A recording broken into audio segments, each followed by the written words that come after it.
que derrière cette puissance matérielle de l'Occident, il y avait une autre puissance beaucoup plus dangereuse et qu'il fallait une stratégie pour arrêter cette autre puissance pernicieuse et dangereuse. C'était seulement la foi, comme vous l'avez dit tout à l'heure. Mais permettez-nous d'abord de regarder donc l'élément sur le docteur Bakary Samb. Il est revenu sur l'aspect fête parce que lui, il pense même que c'est au-delà de la célébration d'une fête.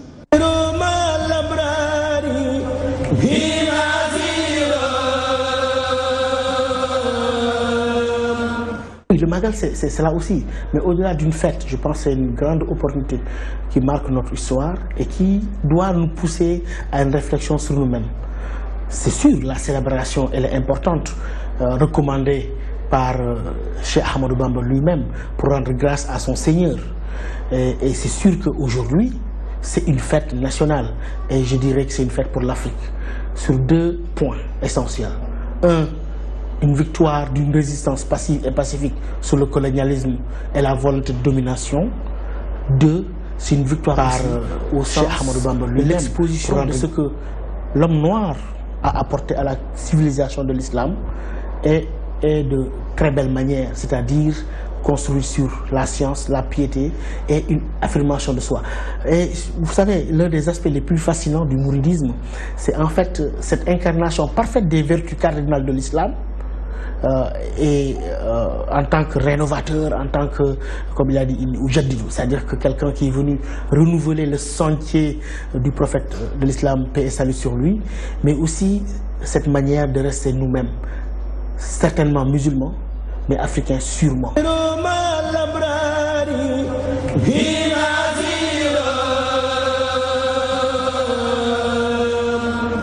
Voilà. Merci le docteur Bakary Samb qui devrait être sur ce plateau.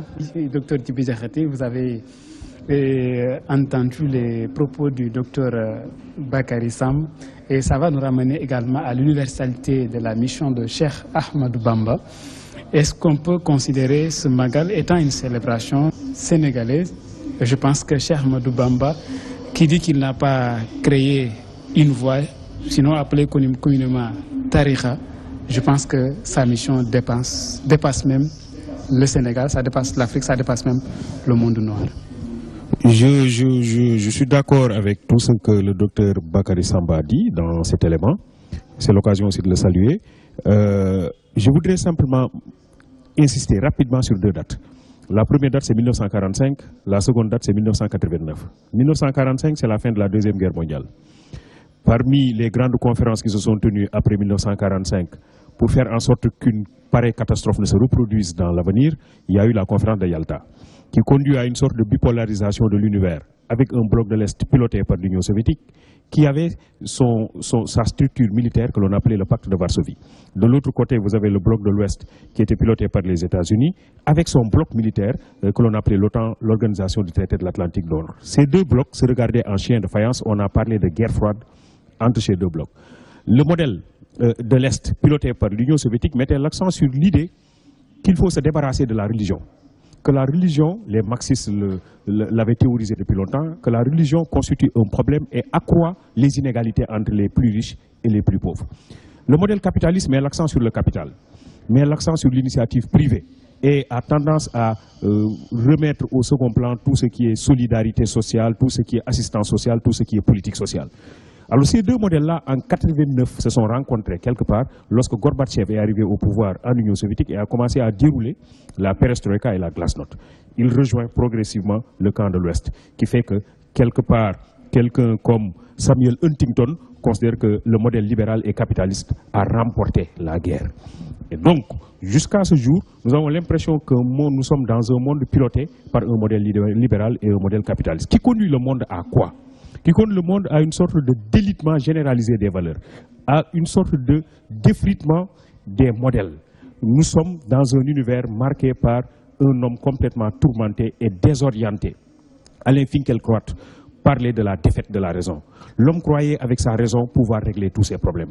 L'homme pensait avec ses modèles, avec ses idéologies, avec ses doctrines, régler les problèmes du monde. Mais aujourd'hui, on se rend compte que nous sommes dans un monde en guerre, dans un monde où les inégalités atteignent des proportions de plus en plus élevées, dans un monde où l'homme est complètement désorienté, où les valeurs ont tendance à s'affaisser.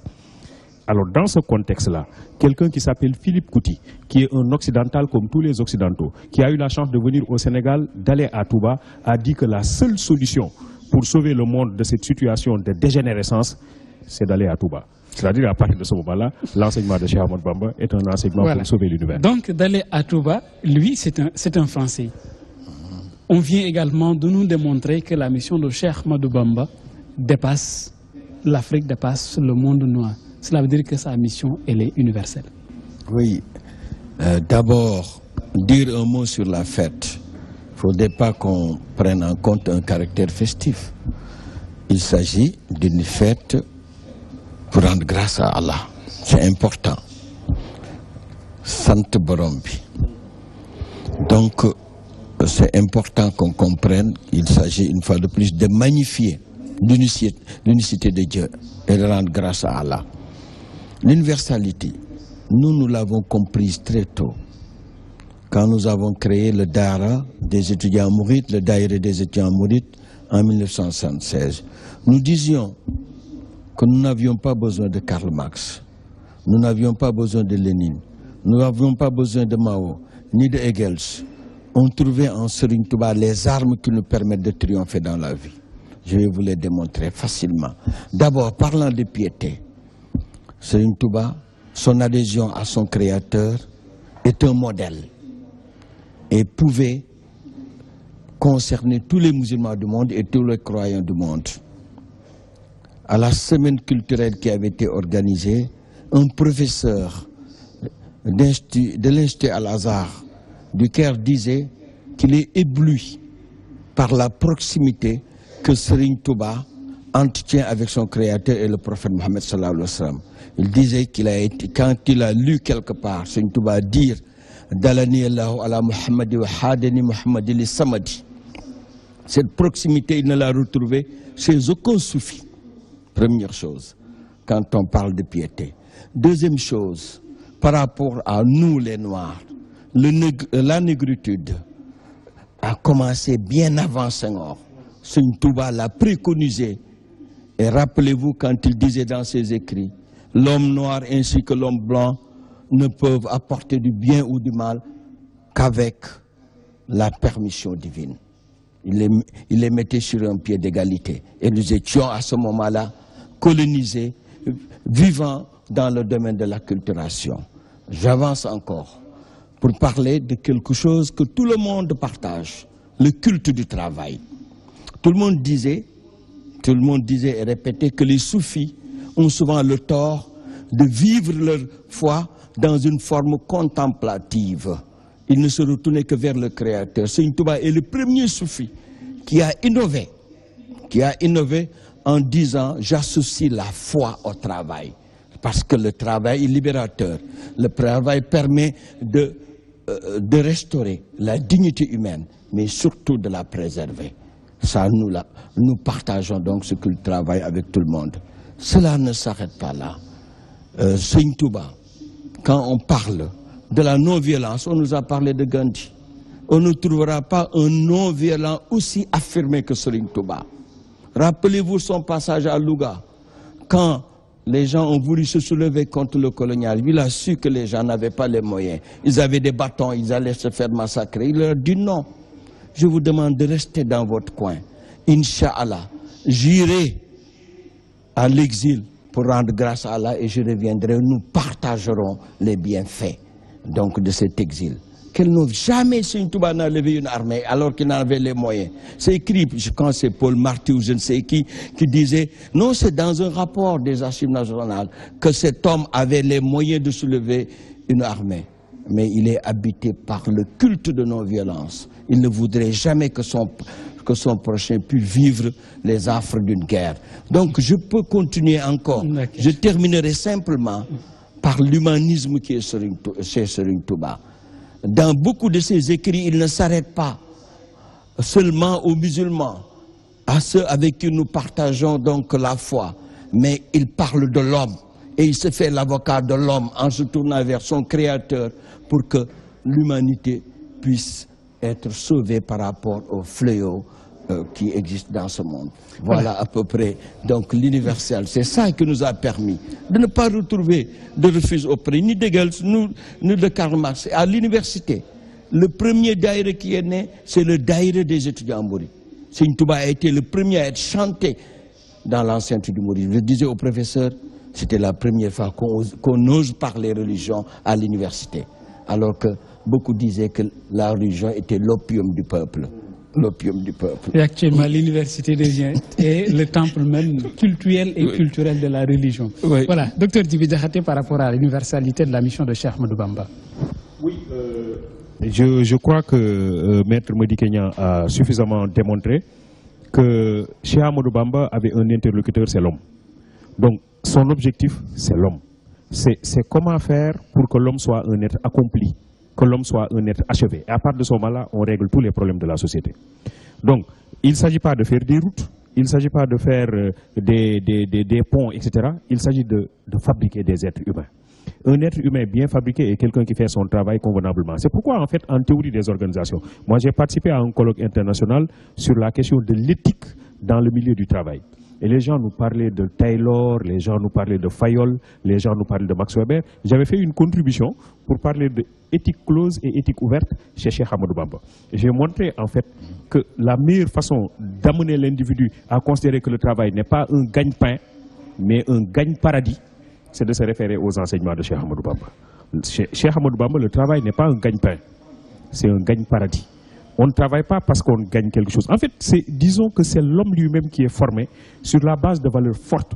Et une fois que l'homme est pétri, nourri à ces valeurs-là, c'est quelqu'un qui va agir convenablement au niveau de l'espace communautaire, au niveau de l'espace. On reviendra. Donc, sur l'élément sur l'universalité de la mission de Cheikh Ahmadou Bamba, c'est toujours avec le docteur Bakary Samb.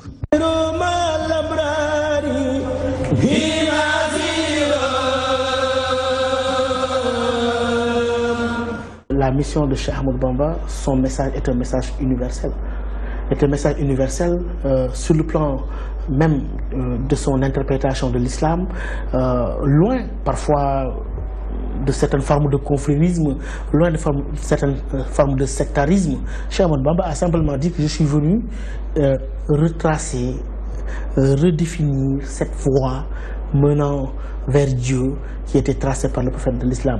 Et quel musulman ne peut pas se reconnaître dans cette voie-là. Et comme il le dit, nafa'ani nafi'u naf'an jadaba li qalba kulli fa'izin fan jadaba. Celui, le très haut, m'a gratifié de gratitude qui ont attiré le cœur de tous ceux qui tendent à la félicité. Donc c'est le fameux Ya Ayyuhan Nas, Ya Ayyuhal Ladhina Amanu. Cheikh Ahmadou Bamba, c'est un rassembleur. Son message n'est pas seulement pour nous, il est passé par nous certes. Et cela nous charge encore d'une grande responsabilité. Une fois que ce message est passé par nous, nous avons l'obligation que l'humanité entière aujourd'hui reçoive ce message-là, parce que c'est un message de paix, c'est un message universel.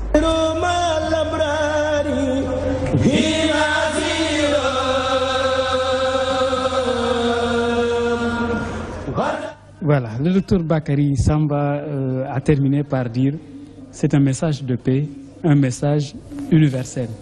Et cette paix, nous l'avons comprise et remarquée. De son retour, Cheikh Ahmadou Bamba a dit « j'ai pardonné ». Oui, vous avez tellement raison de le dire, et j'ai répété, partout, si on s'inspire de Serigne Touba, il n'y aura pas de terrorisme dans ce monde. Je ne le dis pas parce que simplement je suis mouride. Je vais vous le démontrer de manière très facile. D'abord, la démarche de Serigne Touba. La démarche de Serigne Touba, c'est d'abord de commencer par toutes les entités religieuses qui existent, toutes les tariqas. Il a utilisé le werd du Tidjane, le werd du Saziliou, le werd du Khadr et d'autres werds. Et lui-même, il considère qu'il a le grade de fondateur de ces différentes entités religieuses.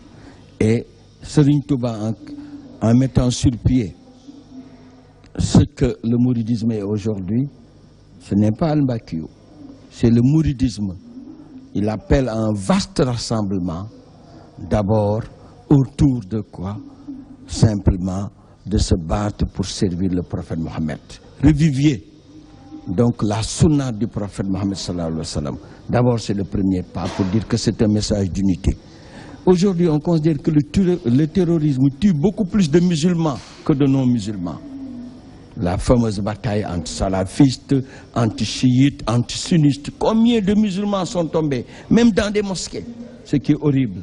Alors qu'il suffit simplement de tenir compte de l'ouverture dont Seigneur Touba fait montre pour que l'islam soit uni et que ce soit uni par un seul et même destin. Il n'y aurait point de terrorisme. Le culte du pardon a permis aussi aux gens de pardonner et de ne pas être habités par la haine. Je dis le mouride fanatique que je suis ou que d'autres sont, aurait pu être tenté de dire ces colons, ces blancs ont fait mal à Serigne Touba, il faut que je venge tout ce que Serigne Touba a subi comme moment de difficulté, de détresse et d'obstacle. Mais en pardonnant, il nous fait oublier tout cela. Mieux, il ne s'arrête pas là. En nous demandant de fêter son départ à l'exil et de considérer que c'est une consécration divine qu'il venait d'atteindre, là aussi, dans nos cœurs, il n'y a pas de place pour la haine, il n'y a pas de place pour le terrorisme, il n'y a de place que pour l'ouverture. C'est ce qui a permis à Seigneur Mourtala. Je vais terminer par cela. Au lendemain du 11 septembre, personne n'osait parler d'islam aux États-Unis. Mais cela lui a permis là-bas de remettre pied et de faire fêter le Bambes Day. Parce que tout le monde sait que ce que Serigne Touba préconise comme enseignement, donc il y a essentiellement l'ouverture et la paix. Et il a été accueilli à cœur ouvert par les Américains. Donc c'est à perpétuer. Oui, le docteur Djibi Diakhaté, actuellement il y a deux mots qui sonnent très bien dans l'oreille des mourides, des Sénégalais, des musulmans tout entiers, c'est le pardon et la paix. On peut même dire que c'est deux denrées qui sont devenues rares actuellement. Et Cheikh Ahmadou Bamba nous a montré la voie et il nous a fait savoir que c'est une opportunité de pouvoir au moins s'entourer de ces deux éléments. Je crois que Maître Madické Niang a bien démontré en quoi l'œuvre de Cheikh Ahmadou Bamba était fondamentalement ancrée dans des principes forts. Parmi ces principes, vous avez la paix, vous avez le pardon. Nous avons montré aussi que Cheikh Ahmadou Bamba, son objectif c'était l'homme. Donc comment fabriquer un type d'homme qui soit accompli, qui soit achevé et qui n'est capable que de faire du bien. Le mal est éloigné de cet homme formé par Cheikh Ahmadou Bamba. Maintenant, ce qu'il faut voir, et c'est ça qui me semble important, c'est comment construire un projet de société dans nos pays, dans le monde, qui tienne compte des enseignements de Cheikh Ahmadou Bamba. Je crois que c'est là où nous pouvons tirer parti de son enseignement. Nous sommes dans un monde en turbulence. Vous avez la tension partout, vous avez la violence partout, vous avez des problèmes partout, vous avez des tiraillements partout, l'égoïsme qui monte à un rythme excessivement rapide dans notre univers. Comment arrêter tout ça et avoir un monde pétri de valeurs? Je crois que c'est possible. Et l'enseignement de Cheikh Ahmadou Bamba, les actes posés par Cheikh Ahmadou Bamba peuvent être des référentiels pour concevoir un nouvel univers. Un univers qui promeut le pardon, qui promeut la paix, qui promeut l'humanisme, qui promeut le respect de l'autre dans la différence. Parce que ça, c'est contenu dans les enseignements de Cheikh Ahmadou Bamba. Donc, il faut aller vers un nouveau projet de société. Il faut que nous soyons plus ou moins décomplexés, que nous soyons nous-mêmes. Je crois que Bakary l'a dit, Maître l'a dit, nous avons quelque chose à donner au monde. Ce que nous avons aujourd'hui à donner au monde, à un monde qui est malade. C'est cela, un monde aujourd'hui malade, un monde à la recherche de valeurs et de repères. Alors ces valeurs et ces repères, on les trouve à suffisance chez Cheikh Ahmadou Bamba. Il s'agit pour nous de les assumer, d'en faire un viatique pour notre vécu, mais de faire en sorte que le monde entier soit nourri de ces valeurs. Je crois que le jour où on en arrivera là, on aura trouvé finalement, on aura fini de créer un monde équilibré. Voilà, Maître, qu'est-ce qu'il faut faire pour qu'au moins tout le monde puisse s'approprier de ces valeurs, mais surtout des enseignements de Cheikh Ahmadou Bamba? Oui, énormément de bonnes choses ont été faites. D'abord par le grand pionnier qui est Cheikh Mohamedou Mourtada. Cheikh Mourtada a partout semé la bonne parole à travers les enseignements de Serigne Touba. Ce n'est pas pour rien aujourd'hui qu'à travers l'Europe, qu'à travers les États-Unis et qu'à travers le monde entier, on a partout des maisons de Serigne Touba. Les gens ont besoin de plus en plus de connaître les enseignements de Serigne Touba. Et là aussi, ce que vous faites entre bien dans cela. Mais ce que fait excellemment Serigne Cheikh Sidi Makhtar, c'est en tendant la main vers tous les autres musulmans, en tendant la main vers tous nos frères en islam. Là aussi, cela participe beaucoup de cela. Mais aussi, il faut qu'on aille dans le domaine intérieur vers ce que font le docteur Djibril Diakhaté, le docteur Bakary Samb et tant d'autres. Ces intellectuels ont une lourde tâche à accomplir, un lourd fardeau qu'ils portent sur leur tête. Parce qu'on a besoin partout de parler. Dans tous les milieux, ils sont à l'aise pour parler de ce que Serigne Touba a fait.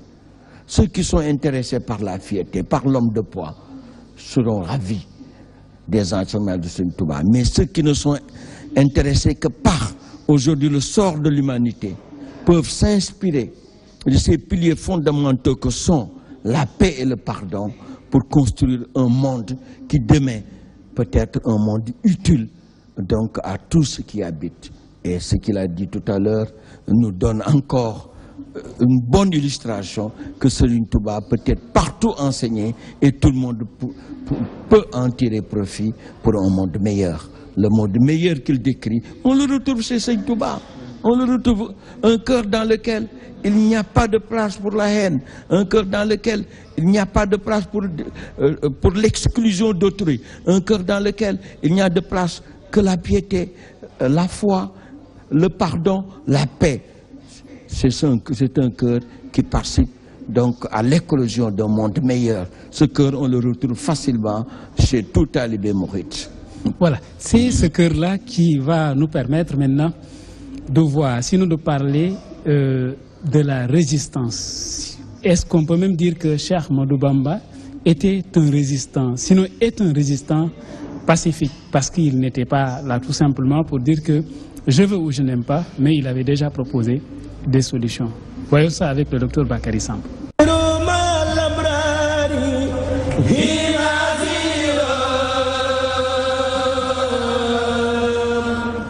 En parcourant l'œuvre de Cheikh Ahmadou Bamba, radiyallahu anhu, je commence par me dire que confiner Cheikh Ahmadou Bamba au statut de résistant, ce serait même réduire sa dimension. Pourquoi je dis ça? Il n'était pas un simple résistant. Parce que dans le terme résistant, il y a une forme de réaction. Alors que Cheikh Ahmadou Bamba a été dans l'action, a été un véritable rénovateur. Il n'était pas un simple résistant dans le sens où il était en train de laisser les autres dérouler tout leur stratagème, mais lui aussi il avait sa stratégie. Donc en ce sens-là, il est plus qu'un résistant, c'est un rénovateur. C'est quelqu'un qui a osé braver non seulement l'autorité coloniale, sa puissance militaire, mais aussi braver la société Wolof telle qu'elle était, avec ses coutumes ancestrales, avec certaines vicissitudes que l'on connaissait, le milieu tchédo. Et au milieu de tout cela, il plante un arbre qu'il dit arroser avec la foi, la conscience intime de Dieu et le savoir. En ce sens, Cheikh Ahmadou Bamba n'est pas seulement un résistant, mais un véritable rénovateur. Et je pense qu'on devait s'inspirer de sa méthode au moment où notre monde globalisé est un marché où circulent des biens symboliques. De telle sorte que si nous, dans le siège de Cheikh Ahmadou Bamba, nous n'arrivons pas à positionner notre offre culturelle, notre offre idéologique, comme vous le faites avec Al-Mouridiya, comme Hizb ut-Tarqiyyah le fait, et d'autres, nos enfants vont consommer d'autres offres. Et ce sera ça le drame. Et en arriver là, c'est que nous n'aurions pas mérité cet homme que l'humanité entière devrait nous envier, qui s'appelle Cheikh Ahmadou Bamba.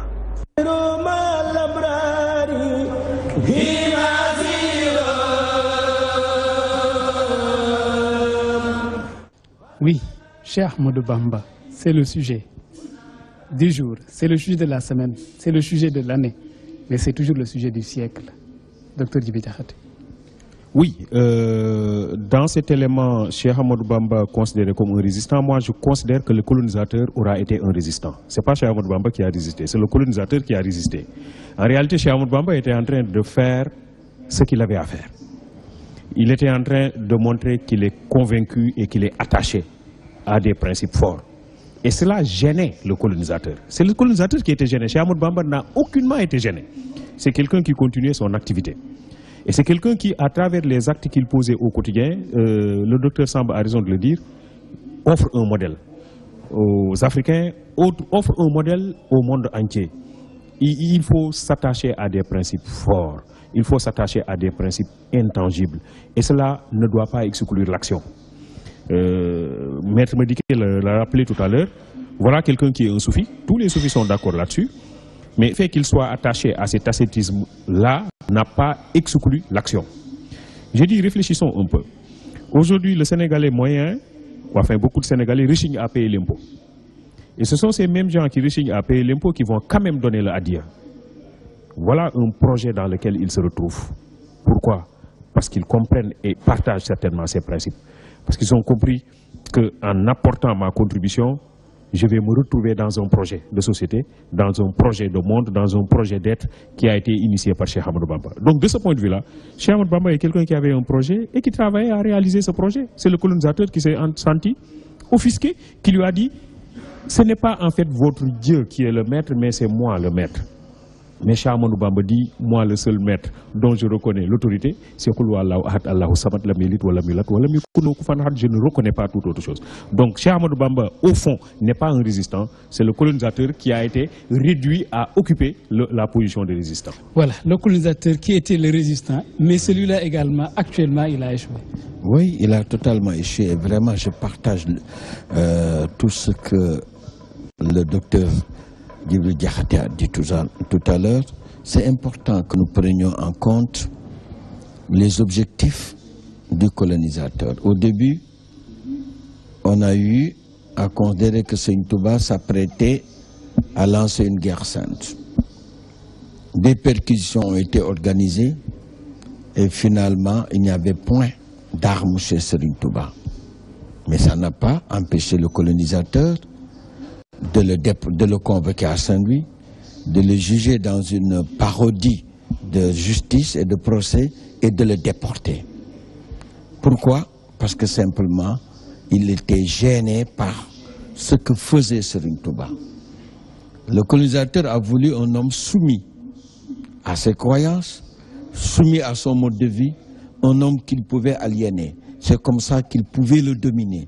Serigne Touba était l'antithèse de ce que voulait le colonisateur. Lui n'avait pour maître que son créateur. Lui n'avait pour raison de vivre que de créer des hommes capables d'être des musulmans accomplis, capables d'être des mourites qui affirment leur foi, qui le vivent tous les jours, mais qui aujourd'hui vont se tourner encore vers quelque chose qui leur permettra d'assurer leur indépendance et leur dignité, leur travail. Il était gêné par le modèle que préconisait Serigne Touba. C'est pourquoi il a été jugé et déporté. C'est pourquoi il a été jugé et déporté. En plus, Serigne Touba leur a lancé un défi qu'on ne verra jamais dans aucun pays et dans aucun procès.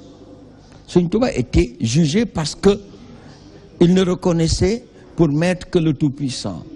Et quand il a été convoqué devant ce conseil privé, qu'est-ce qu'il a fait? Prier devant ce conseil privé,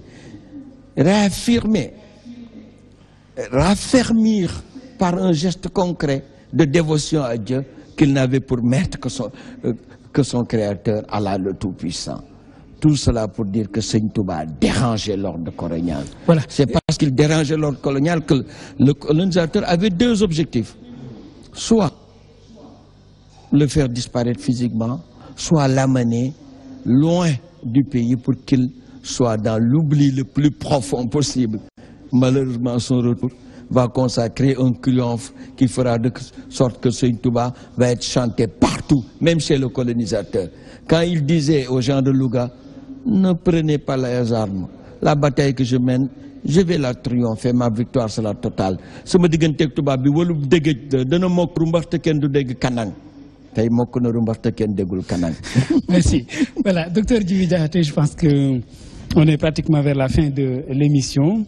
Mais je pense qu'aussi il est important de revenir sur un peu ce qu'on disait par rapport à la résistance et qu'on avait tout à fait montré un modèle, Seydi Touba a tracé la voie, a montré donc un modèle qui est actuellement répandu un peu partout et nos gouvernants se sont inspirés même de ça. Il s'agit donc de l'implantation de Dara, de Daïra, ce qui fait actuellement une politique de décentralisation.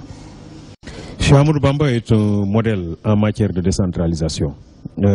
Voilà quelqu'un qui a formé des gens qui étaient autour de lui et qui les a envoyés vers des localités différentes pour s'installer, pour former d'autres personnes autour d'eux et pour développer les activités au niveau de ces localités. Et donc de ce point de vue-là, je crois que le modèle de décentralisation, c'est vraiment le modèle insufflé par Cheikh Ahmadou Bamba, qui devrait faire l'objet d'études pour essayer de les répliquer dans nos sociétés actuelles. Parce qu'en réalité, on s'est rendu compte, de plus on avance dans le temps, plus on se rend compte que l'une des voies de sortie pour avoir une vraie démocratie, parce que la vraie démocratie, elle n'est pas seulement qu'électorale. Malheureusement, dans beaucoup de pays, on considère que si les élections sont, etc., il y a démocratie. La démocratie, elle est économique, elle est culturelle, elle est liée à la communication, à l'information, etc. Donc, pour faire en sorte que les populations puissent participer, on a besoin d'avoir une politique de décentralisation bien faite, bien équilibrée, qui permette aux individus d'être des acteurs dans leur propre localité. Et c'est cela que Cheikh Ahmadou Bamba avait réussi. Voilà, c'est fini, vous pouvez clôturer en même temps.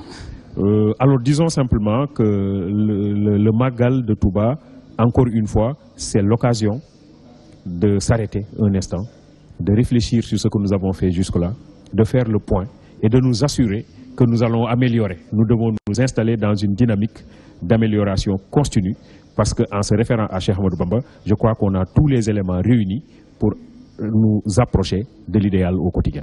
Voilà, pour clôturer, Maître Madické Niang. C'est d'abord me réjouir de ce débat et considérer que nous avons ensemble abordé des points très importants et il faut continuer à les approfondir. Docteur, merci d'avoir partagé avec vous donc ce débat.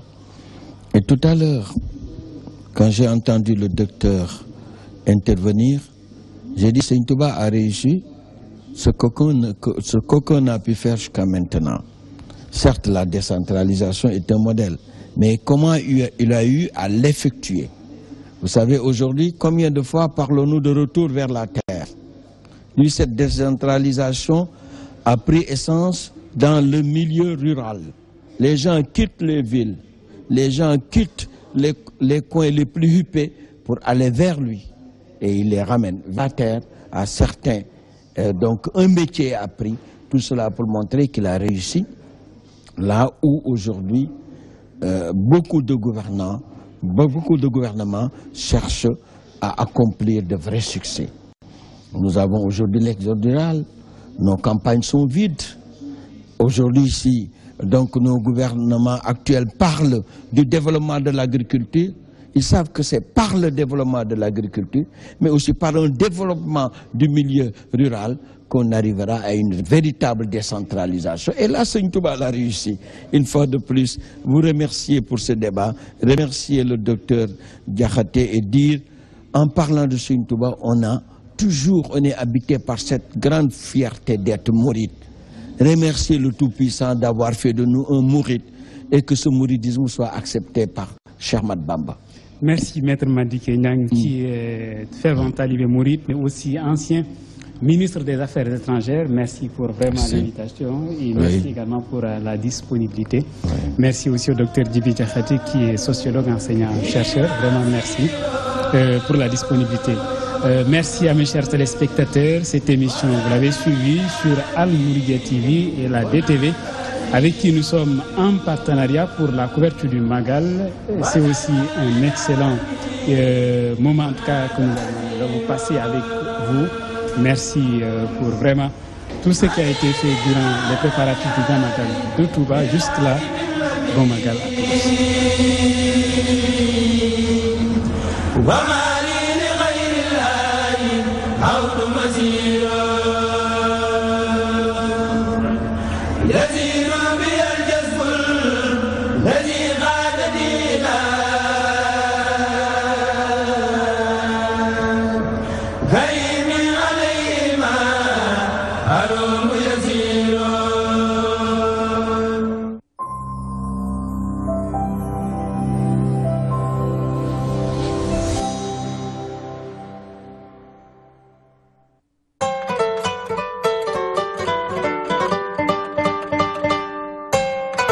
asalaamaaleykum mbokki Sénégal rawata ñu nekk ci fukki diwaan yi ak ñeent yi ginnaaw bu musoo seytaane san sun borom di julli ci Seydi Wujood Seydina Muhammad sallallahu alayhi wa sallam di ziyaar kilifa diine yi kilifa aada yi ak képp koo xam yaa ngi def lu baax di wax lu baax ci réew mi rawata ñi nga xam ne làkkum réew mi mu di wolof ñu ciy bind sàmm li nga xam ne moom la fii mag ñi bindoon ci wàllu wolofal ak ci wàllu li nga xam moo di taalif tey nag li nga xam moo di jataayu taalif dalal ki nga xam ne doomu Cheikh la sëtu Cheikh mu di El Hadji Amadou Mbaye surtout Cheikh Samba Diarra Mbaye kon boog El Hadj bismillah. salaamaaleykum wa rahmatullahi taala wa barakaatu. waaleykum salaam. ñu ngi leen di nuyu di leen jaare gannaaw ba nu sante yàlla julli si yonent bi sallallahu alayhi wa sallam sant Serigne Touba di sant suñuy waajur waaw di sant Cheikh Sidi Mokhtar Mbacke di ñaan yàlla nekk fi yàgg ba wér ñu ngi leen di nuyu di leen jaare Cheikh Maroon. tey ñu fas yéene waxtaanee ki nga xam ne samaam la mu di.